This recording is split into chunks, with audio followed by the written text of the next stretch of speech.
Hello, and welcome to our Color Edge Creative Mastermind webinar series. My name is Kevin Burke. I'm a business development manager here at EIZO, and I'll be your host today. We're hosting an ongoing series of these webinars featuring EIZO Color Edge power users who are also recognized leaders in their profession, including photography, photo editing and retouching, print, TV and feature animation, visual effects, and video post-production. The Creative Mastermind series is brought to you by EIZO, the makers of EIZO Color Edge, self-calibrating color accurate monitors, which are preferred by, excuse me, preferred by the most discerning photographers and creative people everywhere. Which includes the subject of today's webinar, which is Matt Granger. And he's one of those most discerning photographers who's also a Color Edge user. So welcome, Matt.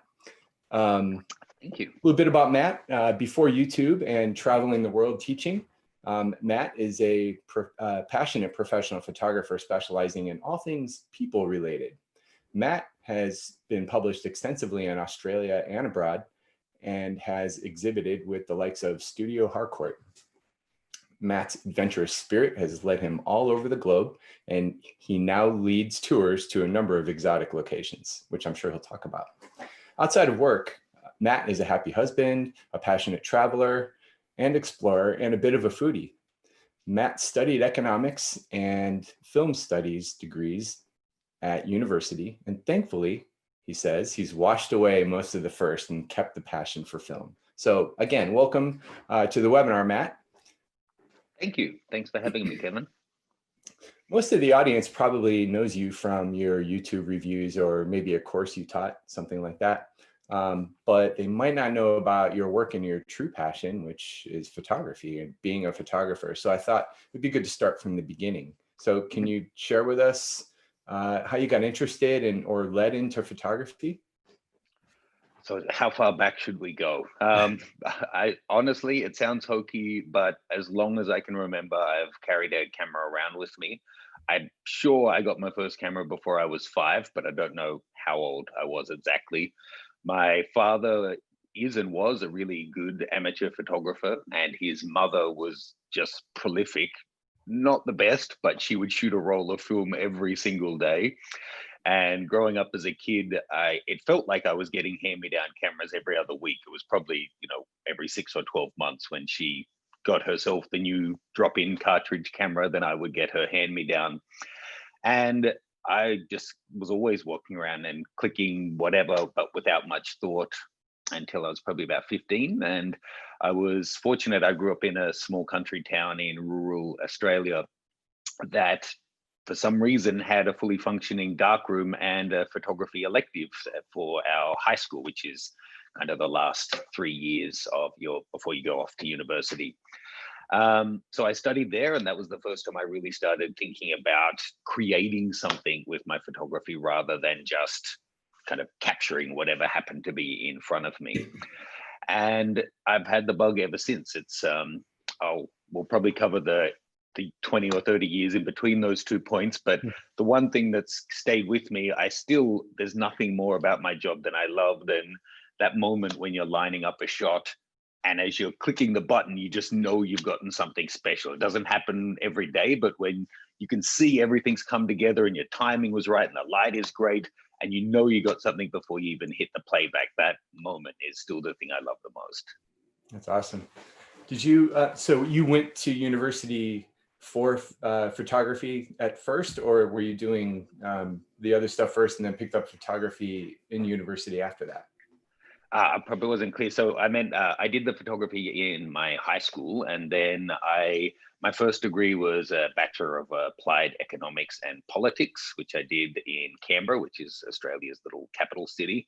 Mm-hmm. And then I went out of that and worked in economics, and then in an unrelated field for a couple of years. And I went back and studied again on the coast, this time doing film studies. So that was like cinema studies. But it was more of a cultural studies perspective. So we were looking at the context of how films were made rather than the technical hands-on side of filmmaking.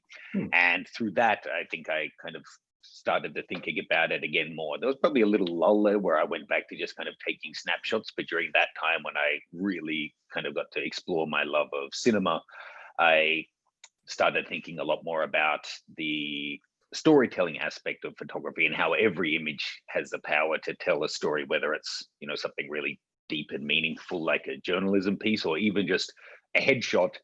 You want to try and convey some kind of a meaning. Yeah. And even though that wasn't a photography degree, it was at that time that I was inspired to try and start doing it professionally. It was the smallest of things, but it's funny when you look back, there's these little turning points that had an impact in the way, for me at least, that I was thinking that have really led me to where I am now that I didn't realize were a big thing at the time. And I entered a travel photo that I had taken on a little, you know, point and shoot type digital camera in Cambodia the year prior, and I won the People's Choice Award. And I mean, it was probably my friends from college who voted for me, and it really doesn't reflect much on the quality of the image, but it buoyed my confidence enough that I thought about that was something that I could at least start doing on the side. And from then I did actually start going in and taking portrait jobs. Ah, okay. But the education in the on the kind of cultural aspect of you know, of being creative, and, you know, obviously in cinema, but I mean, you know, it's kind of the cultural aspect of being creative really probably pushed you that way, it sounds like. Yeah, and the looking at, I think it really did help that you know, I get some people don't really vibe with art when you look at a gallery and then you read the synopsis of the person's work and it just seems so removed from everyday life, like they're trying to hammer into a meaning into something that really isn't there. But when I've always loved movies, and when I was looking at them from this creative cultural studies lens and seeing that whether or not it was intended or something you could read into it, there was a lot more that you could get from a film if you understood the context of what was going on. That then kind of broke down that barrier in my mind that a photo is just a photo, rather than it has the potential to be art or to be something that has more value, more meaning to it. And it kind of, for me anyway, it was enough to legitimize it as, okay, you know what, maybe I have an economics degree and blah, blah, blah. And my goal was to end up wearing a suit and driving a fancy car. But photography and this, you know, creative expression is actually what brings me happiness. So let's try and start angling things that way. Ah, yeah. Okay. So when you were, you know, at university and got beyond that before you actually started getting paid to shoot, what were you shooting? What was your favorite thing to shoot?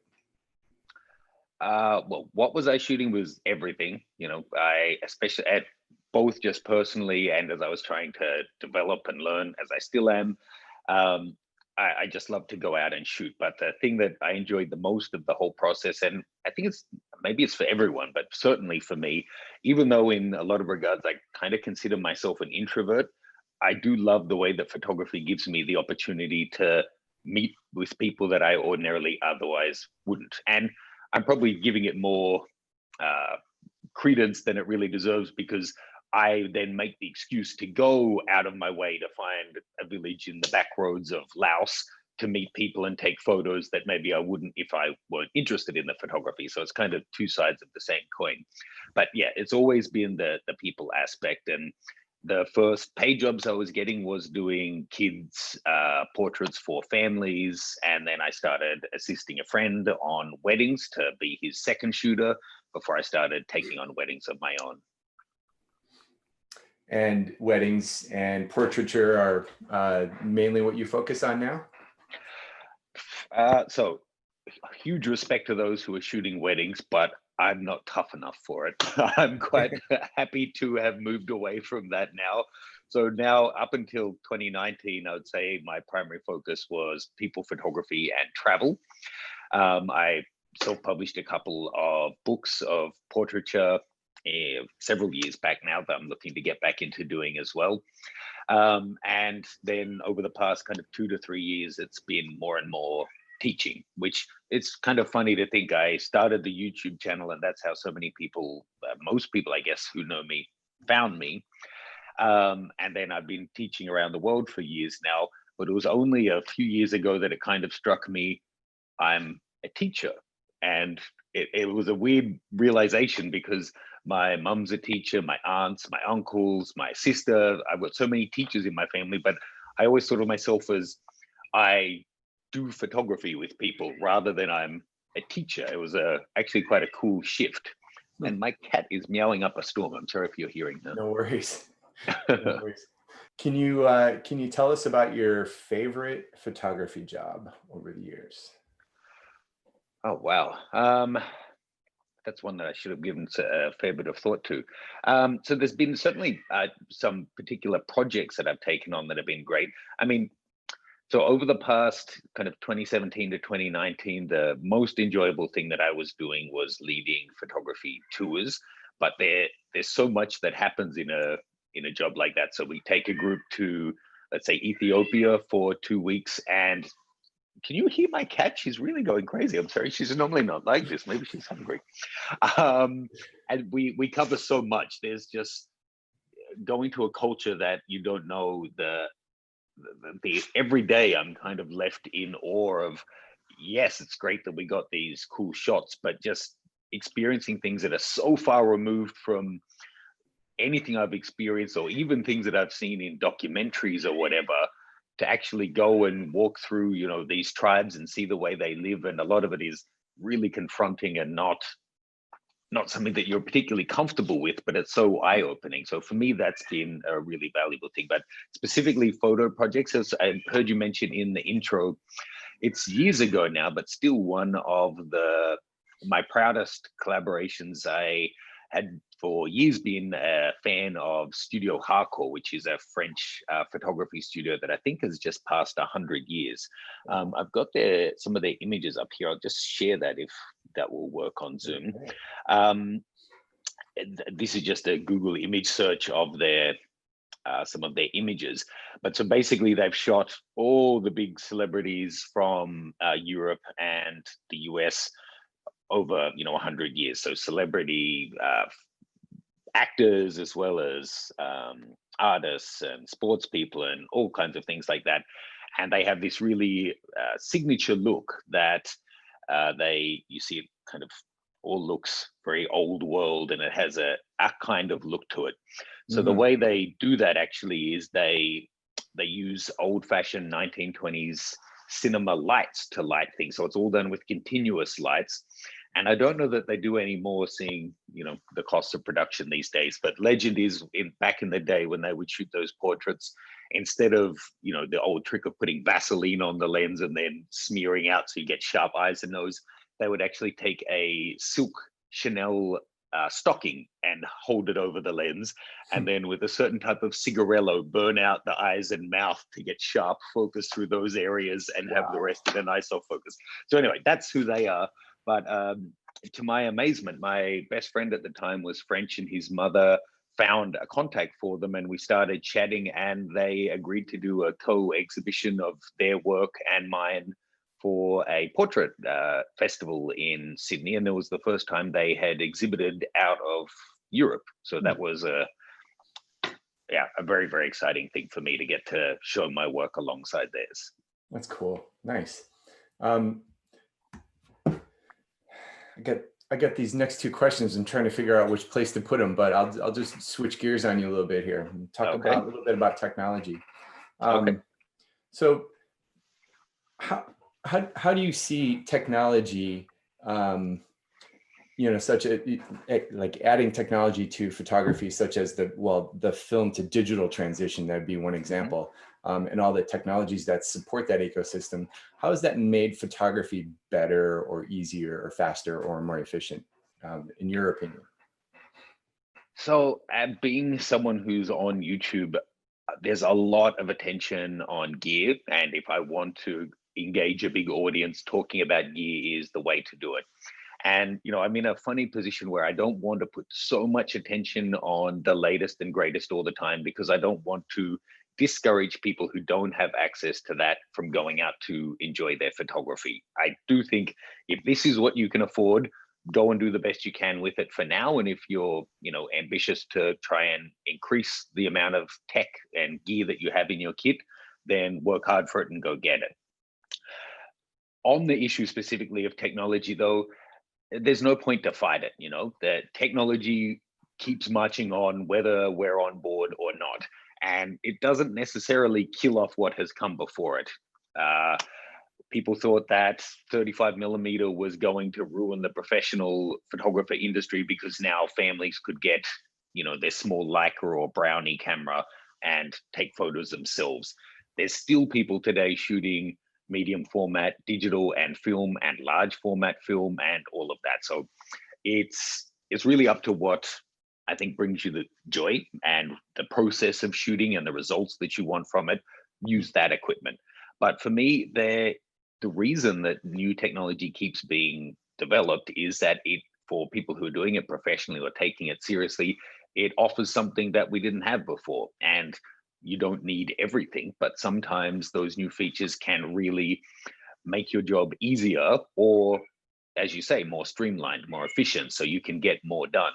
Mm-hmm. And every photography market, like every other business market, it's changing all the time. So you need to keep up. So if you can use the gear that's delivering the results you need to keep the lights on and pay the mortgage and support your family, then I think it's really important to keep up with what are the latest developments. If it's just something where you are shooting for yourself and it's a hobby and what you have is doing it for you, then maybe spending your time in the forums to see what's the latest and greatest isn't for you. But generally speaking, as a professional, I think it's worth keeping your finger on the pulse.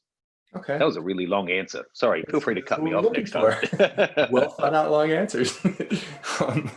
So I guess along those same lines, for not necessarily for people just getting started now, but for people who haven't totally established their career yet, knowing that all those capabilities are out there, digital has spawned all this new capability that maybe you either couldn't do with a camera before, or that make your job more efficient and free up your time to do other things.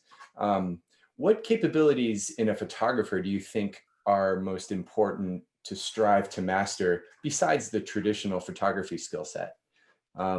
Things like post-production and video production and drone piloting, printing and stuff like that. Kind of what I'm thinking. Are there other things that people should be looking to do instead of just being a photographer? What would you suggest that they do? So there's two parts to that. And the first one, it may be a little cynical of me, but I think if you're going to do this as a business, you need to approach it as a business. Whether you're an accountant or a business development manager or a pet sitter or a photographer, going into something with the mindset of a professional business person is the way to do it. And I'm sure more businesses in the creative space fail due to poor business skills than a lack of creativity or a lack of great content. Having the best skill set as a photographer or painter, but nobody sees it because you can't reach an audience, your business will fail. Someone isn't going to just come to your house and find the pictures on your wall and offer you a contract. You have to go and knock on doors. And if you don't know how to market yourself or invoice or keep your customers happy, you're going to fail, whether or not your work is good. So the cynical part is a great business person with great marketing skills who's an average photographer will have a much more successful long-term business than an amazing photographer who has crappy business skills. I think it's just a fact. Unless you have a celebrity name, that's going to be the case.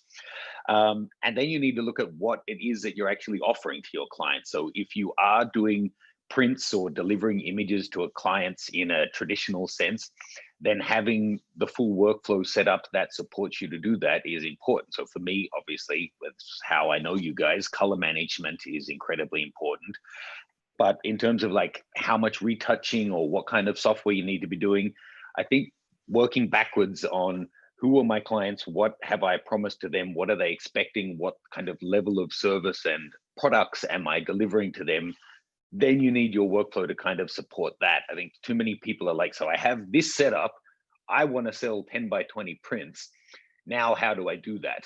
Actually flipping it on its head and saying, so who is my target audience, my target market for sales, and then who are they? What do they buy? What's their budget? Who am I competing against? Where do they meet? How can I access them? How do I market to them? And tailoring products that fit their needs rather than making whatever you want and trying to find customers for that is usually a smarter way to do it. So for me, that means, there's a lot of equipment that people use that I don't and that I don't need in my workflow, but high-end PC, I usually use 2 widescreen monitors, so I have video and photo that I can work on at the same time, and having them matched to each other and to print output is important. And if you're obviously sending out work, whether it's video or stills, to print or to clients, knowing that you actually have the colors right is incredibly important. That's like how I first found EIZO like a decade ago when I was still living in Sydney. I went to KL, which I think at the time at least was a distributor for you guys, and they were helping me print work for a charity exhibition that I was holding. And I found that the prints weren't coming out right, even though they were using these amazing printers. And when we checked my files on their calibrated EIZO setups, I found my file was incorrect because I didn't have it all, color matched in my studio where I had edited it. So it was coming out what the file had, but that wasn't what I was seeing on my phone or my desktop at home. So that's how I kind of got into the need to have a calibrated monitor on my desk. Well, classic EIZO success story right there. So at what point in your career did you start considering doing the YouTube thing, video reviews and gear reviews? What point? So gear reviews, I think it was 2011 that I started. It was so funny. And the first video I ever made is still up there. If anyone wants to have a laugh, you can jump on over and take a look at my page. This one here, the Low Pro Slingshot 302 hands-on review. My parents had just visited to New York, and I had them pick me up one of these bags and bring it back. And as I was waiting for it excitedly, I saw that someone had done a YouTube video on it. And this sounds so naive now, but I didn't know people used YouTube to make reviews of things like that. I'd never really watched it. And I was like, oh, well, that's cool. So when I get the bag, I'll show what I can fit in it, what I think of the bag. So I made the channel one day, came up with the name the same day, put out my first video the next day, and it's still got like insert subtitle here, broken subtitles in the video, and it's all echoey, and I'm about 10 pounds lighter and a lot more hair, but you can still tell it's me. So I started that just for fun, but then I really, really enjoyed it. I had it set up so every comment I would get a notification. So I'd wake up in the morning and see I'd gotten 3 comments and go answer each one, and people would suggest what they'd like to see me do next, that kind of thing. And that was actually another one of those turning points that I mentioned before. I happened to win I was a part of a photography club in Sydney, and I won the annual prize for one of my images. And the judge who would come in to judge it happened to be the director or the owner of one of the bigger photography distributor companies in Australia.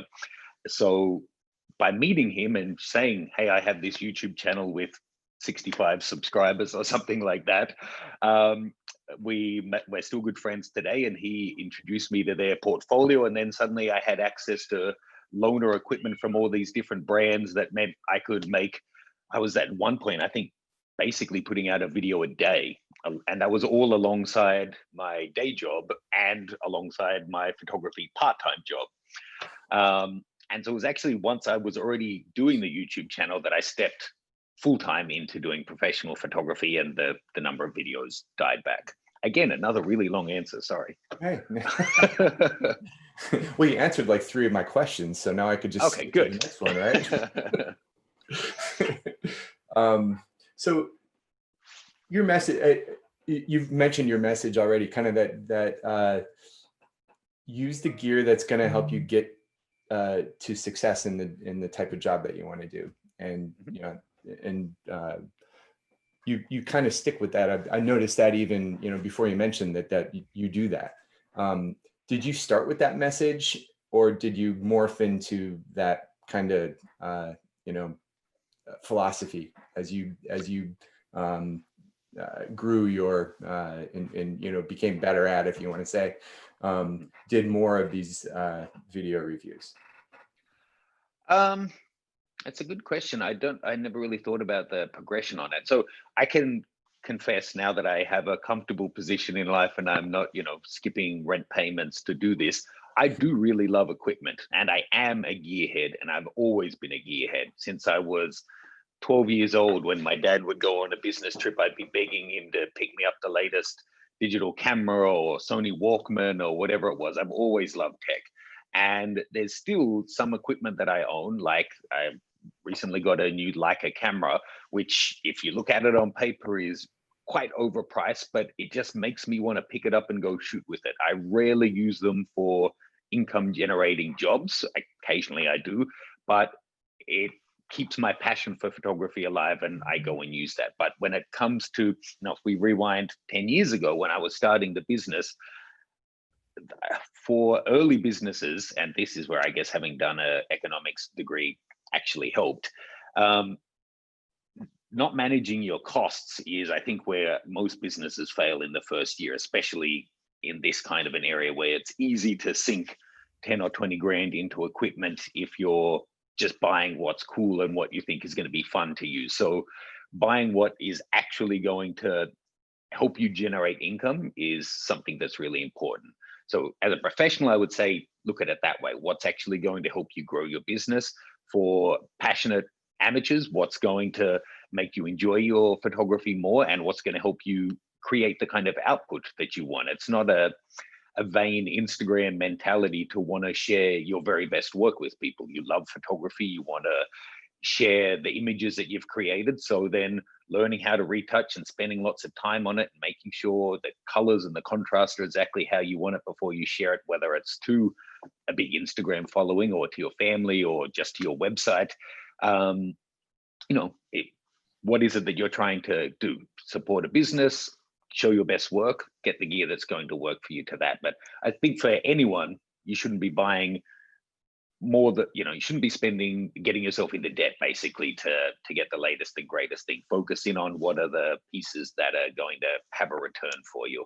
So for me, like tripods, I've got tripods that are 8 years old and they cost a fortune when I got them years ago, but they'll probably, my legs are going to break before theirs do, you know? So that's something that for me and the kind of work that I do is really a good investment and something long-term, rather than, you know, buying a $20,000 camera body or something that will be obsoleted in 2 years isn't a good investment for someone like me. Mm-hmm. Okay. You seem to really enjoy doing these gear reviews. What do you enjoy most about that whole process, you know, from the planning to the publishing of it?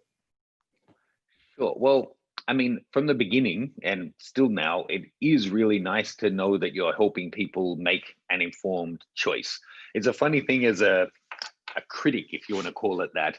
I always think back when I'm getting a little bit self-conscious about my role and people mistaking my opinion for being some kind of fact, to my film training. And when I would read a film critic's review, and there's a couple of critics out there that I really love their take on things. And if, you know, Peter Travers thinks this is a great film, then I most likely am going to enjoy it too. But then there's other reviewers who have just totally different opinions to me. And if they love it, I'm probably going to hate it. So when you've been doing this kind of thing for a while, I figure if people are watching and they want my opinion, then all I can do is be honest about how I feel. They know what my brand loyalties are. They know what I tend to shoot. And if, you know, they don't have the same priorities as me, then, you know, they can take that on board. So knowing that you're helping people not waste their money on gear that maybe isn't all that it's been hyped up to is a nice thing. Mm-hmm. But nowadays, seeing we're trying to always improve the quality of our content, the filming process is really fun. And I do enjoy the process of planning out how we're going to tell the story and what shots we need to get and where we'll need 2 different camera angles and who's going to be the best people to collaborate with it. We just did a tutorial on selecting the right shutter speed. And it's something that I can do here, just sitting at my desk, showing a couple of sample images. But we thought it through, and an easy way to do it, it would be to have my friend who's a martial artist do a punching, kicking routine and show the results you get at different shutter speeds, and then go to the city and show streaming headlights to show the different results, and then somebody dancing and showing the different results. And it doesn't take that much extra effort, but it makes it fun and hopefully, just as educational and the kind of thing people want to come back to. So, like I mentioned, you seem to have a lot of fun doing this. Yeah. And you do all kinds of different stuff on these. You don't just sit in front of your camera and talk about gear. I mean, you do a bunch of different stuff. So, can you tell me about something you've done or that you came up with that you tried that you only did once because you're like, oh, no, we can't do that? Maybe it was out of the ordinary idea for a show, or maybe a new way of presenting, or maybe using a new technology. This is me confessing to my failures. Gotcha. Well, I mean, sometimes I'll tell you the truth. Sometimes what's really frustrating is if someone brings out a really hot new product, me sitting here reading the spec sheet out to people can get 100,000 views. Whereas doing a tutorial that takes days to film and edit may get 10 if it's not including something hot. So what I tried to do is to try and tie the reviews into other work that I have going on. So then, I have a videographer and a model or whoever on set to work with. We're doing our commercial work, and then we can pull out a couple of hours to do other stuff to lift because YouTube isn't exactly a huge money maker. So you can't necessarily devote a whole crew and days of effort just for that. So when I would lead a tour, then I would try and take along some equipment. Say, when I went to Bhutan last time, I took along a medium format camera, and then over 2 weeks as we're in the mountains and in the rain and going through the farms, tested out in the field. So I called it field tested. So there's been so many different things like that where I've ended up damaging equipment or whatnot. But if we go way back, there was a company who made a fireproof, shockproof, damage-proof NAS, like a network attached storage unit that you could bolt to the floor, and then it was basically called a disaster-proof one. And they said you can do anything to it. And I went back and forth, are you sure? Can I do this? Can I do this? Can I do this? And so we set it on fire and we kicked it down the stairs, and then we used it for target practice. And it was all going fine until I used too high of a caliber rifle and actually put a hole straight through it. And then I did actually kill the machine. So that was maybe a step too far, but it did stand up to a 410 shotgun, just not a proper rifle. But still, it was pretty. I would call that a success, not a failure. Yeah, I know. I'm still waiting for you guys to reach out for product testing and torture testing, but. Right when I first started working here at EIZO, I loaned a monitor to a customer who actually had it in the trunk of his car. And I mean, I'm a believer in EIZO, and I knew about EIZO before I started working here. I had worked with the products, so I knew they were good. But this guy got in a rollover car crash, and he was fine, but his car was completely destroyed, and the monitor that was in the trunk ended up in this median center of the freeway. Had a few cracks in the bezel, but the thing, he called me up. He's like, "Hey, I just want to let you know I got in a big car crash with your monitor, but it still works." Awesome. So I didn't want to mention that. I'll take that with me. I didn't want to mention something like that on your stream, but actually my 318, when I was moving to this studio, I was swinging around a big background paper and sent the monitor flying off my desk. Ooh. And I cracked the hood and it got a chip on the top corner, but that's still, it's on my desk right now. It works perfectly. Awesome. So don't try that at home though. Yeah, please. Especially with loaners. Unfortunately, that was my one, but yes. So what do you think is the next big breakthrough in photography? So, I mean, we can just talk tech, and then obviously things are moving in the way of mirrorless cameras and AI in editing and in object selection in actual shooting. eye autofocus is something that maybe is having more of an impact on professional photographers' work now, that is really leveling things up. So in terms of tech, I think those are some of the obvious moving forward areas. But I would still say it's not like this new tech is going to obsolete what has come before it. And it's easy to get caught up in all of that and think, oh, we're facing all of these challenges and whatnot. But when I'm teaching, especially, I try to remind people, well, I try to share my opinion that as photographers, we often think that photography is some rare and unique profession that has these unbelievable challenges that no one else can understand. I just don't think it's true. I think it's a business like any other. So yes, photographers have people wanting them to do work for free. So do accountants and doctors. Everyone has friends who want them to do what they do and share their expertise for no money. And anyone who's working with technology has to deal with obsolescence and falling resale prices and that kind of thing. So it kind of, in a way, just it is what it is. And I don't imagine that the man or woman living next door with their really intelligent camera that can do auto enhancements and that kind of thing is actually going to be taking jobs away from someone who is set up and has business insurance and business cards and knows how to work with clients and knows how to edit and deliver final products to someone. This, as smart as they get. I mean, I use the latest smartphones. They are incredible. And my new iPhone does have probably better image quality than my first DSLR that cost $5,000 or $10,000. But still, they serve a purpose, but they aren't really replacing the other tools that people would be using. A professional photographer could use that to get out of a pinch in some situations, but everyday Joe isn't going to just start stealing your job because technology has made it so easy. Anyway, I think. All right. Is there anything special that you're working on now that you'd like to talk about? Oh, well, so I've got a bunch of projects going on. It's this year obviously has been challenging for everyone, with a lot of people working from home and whatnot. And last year I spent 5 to 6 months of the year traveling, leading tours and that kind of thing. And since March, I haven't taken a flight. So it's been a big change in the business for me now. But I got a couple of new websites online, leaning more into the online education with more people at home. That made sense for us. And we were actually planning that for this year anyway. So the timing in a way worked out.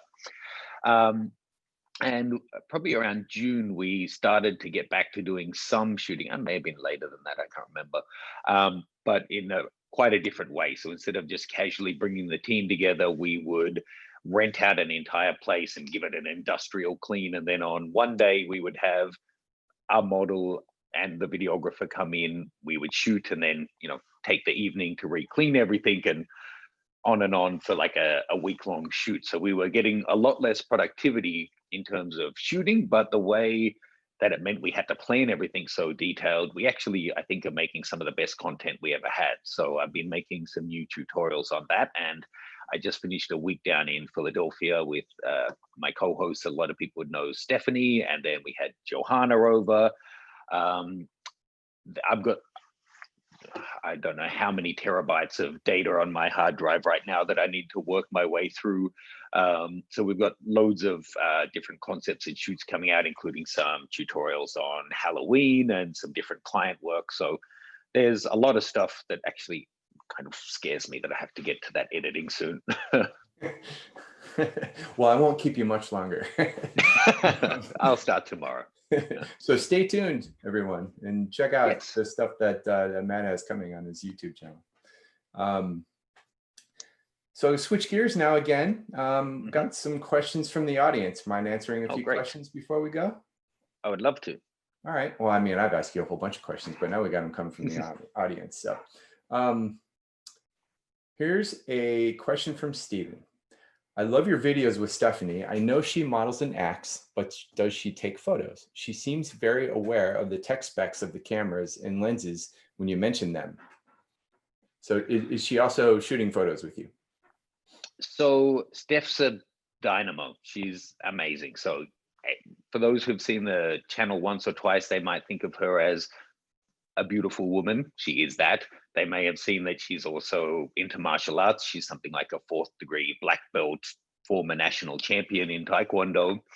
But she's also an amazing businesswoman, and herself, outside of anything we do together, she's part of a production company that does martial arts productions. So she may not be so across all of the latest stuff, but she does a lot of filming where she's the videographer. Her and her team also film weddings. So she certainly knows her way around the cameras that she uses. In my videos, if she seems really across the gear, it's often because I've sent her an overview of what the talking points are going to be. So at least she knows when to nod at the right time. But she's pretty well across it. That's awesome. Let's see. Here's a question from Julie. How do you choose the products you're going to review? Good one. It varies. It used to be a lot of begging and requesting from companies to get access to loaners, and at times it still is the case. Now I'm more challenged that I just don't have the time to review everything that gets offered, or let alone everything that comes out. You know, every week there's probably a dozen potential products, from shooting equipment to supports to editing equipment that comes out. You just can't review everything. So I tend to focus in on, let's see, is there 2 or 3 different metrics. One is what I really think is going to be of great interest to my audience. So what's something that's likely to have a big mainstream appeal, or something that people have been really anticipating, or something that I think is misunderstood what it's really aimed at, or what advantages it's going to deliver to you. Selfishly, I often will review things that I'm personally interested in, because why the hell not? If I'm considering X or Y products and that's a consideration other people are likely to be considering, then why not take advantage of my connections to get loaners, test them, see what I think before I invest my money as well. And now, thirdly, is everyone who has an audience gets sent countless blind contacts from companies wanting you to review their products so that they can get access to your audience, essentially. And every now and then, amongst the, would you like to try our LED selfie ring light, or that kind of junk on Amazon, there's some really cool and interesting stuff in the mix. So you know, I try to read them all and see if they actually would be something of interest. So sometimes that still is the way that I make contact with companies. And I have to say, one, being in New York City, a big advantage has been, I don't know if I should be mentioning specific partners, but there's a rental company and a retailer that I work with who are so great at loaning me equipment with no strings attached.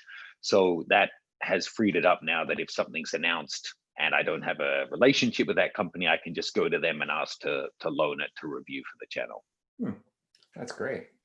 So it started out tough because it was you having to go out and get them when you had the idea of what you wanted to review, to got popular enough to where people were wanting you to do stuff, and you had to not do some of that stuff, it sounds like. Yeah, and so I try and keep that in mind, that when I was starting out with my 60 followers and writing to EIZO or Lowpro or whoever asking, could I get something to test out, they probably get even more emails every day from people like me asking for access, and they just can't accommodate or reply to all of them in the same way that I can't reply to all of them now. So there's no point to be kind of offended or rude at people wanting you to try their things out. It's just how the business goes, and sometimes it clicks and it works out. Okay. I got a really specific one. Question from Dave. What display features do you use to help get your photos ready for print faster? So, I mean, the easiest one, and like I said, in a little bit of a way, I'm kind of lazy. I use the CG line of monitors that have the self-calibration in them, so that I know every time I sit down at my desk, my system is set up, complete, and the colors that I'm seeing are accurate. I think it's great to have external calibrators, and I actually think whatever monitor you're using having it properly calibrated is important. But for me, having a monitor that will calibrate itself and can take into account the light that's in the room to make sure that you're seeing it as it is for your viewing environment it's so important. So that already itself cuts down a whole lot of time. If I'm using a fully calibrated setup and I know my printer is as well, it cuts down the number of times that you need to do test prints almost to zero. Throwing back to when I first discovered these products from KL in Sydney, it was just night and day. The colors were all off and the tint was wrong. And I thought I had spent all this time getting it right. And well, I had, but what I was seeing on screen wasn't what was in the file. So for me, that already saves a whole amount of time. And pretty much now, when I send out a book for print, when I'm doing photo tours, I regularly organize a tour book where the guests can all submit some images and we print off a great hardcover book. By doing a proof on my system using the printer's profiles, they just come back right. And if they haven't, it's because the printer had an error. So that is a huge time savings. Great. One more from Dave. Which camera and lens do you use today? I'd say probably mostly use. So I wonder if Dave is one of my regular viewers. I started out the channel with the name That Nikon Guy with this logo. That's maybe my proudest achievement, that this jacket from 8 years ago still fits. And I recently sold my Nikon DSLRs and I haven't decided what I'm going to buy into next. So the things that I currently own and shoot with a lot, I own an A7R for Sony for stills. And I've got Tamron lenses for that at the moment because I haven't bought into a full suite of lenses. And I have a couple of Leica manual focus cameras, which I use mostly for myself and to stay passionate. And I'm fortunate that the retail partner and the rental partner that I have are able to send me loaner equipment. So when I go and shoot, say the last job in Philly, we had, I think, 4 different Sony mirrorless cameras that we were filming on, as well as what I was shooting stills with. I'm hoping that the next generation of Nikon mirrorless is going to meet my needs because I do still really love the brand and I would love to work with them. Just having the one Sony, it makes sense for productions to have similarly matched cameras. So then again, we don't have issues of color profile that I have to work through in post. I believe that is the end of our questions and about the end of our time. So I would love to thank you very much for spending the time with us today, Matt. And, it was my pleasure. Thank you for having me. Thanks to you and Matt and the team for putting this together and having me on. Yeah, it's been a fun time working with EIZO in the past couple of years. I'm really enjoying the products and I hope the audience get the chance to see them in person and see the difference it can make to your workflow for themselves. Thank you very much. And I think that we'll wrap it up. Have a great rest of your day, Matt. Thank you. Cheers, everyone. Alrighty, bye-bye.